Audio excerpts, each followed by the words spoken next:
জীবন থেকে পাওয়া হয়তো আমার, না হয় আপনার।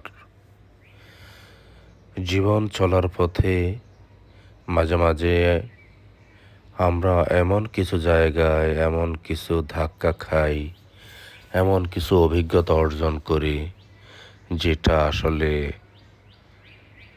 অন্যভাবে অর্জন করা সম্ভব না। আমরা যখন আমাদের বিশ্বস্ত মানুষটির দিকে, আমাদের খুব কাছের মানুষটির দিকে আক্রোশের বশবর্তী হয়ে, সন্দেহের বশবর্তী হয়ে কোনো কিছু নিয়ে খারাপ ব্যবহার করি, তখন আসলে একটু ভেবে দেখা দরকার আমার এই আক্রোশ এবং এই সন্দেহ এটা কতটুকু সত্য।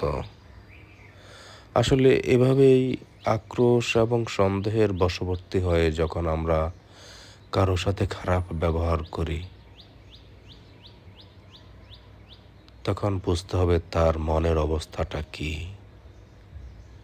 আর এভাবেই এক সময় একজন জীবিত মানুষ ধীরে ধীরে মৃত্যু পথযাত্রী হয়ে যায়।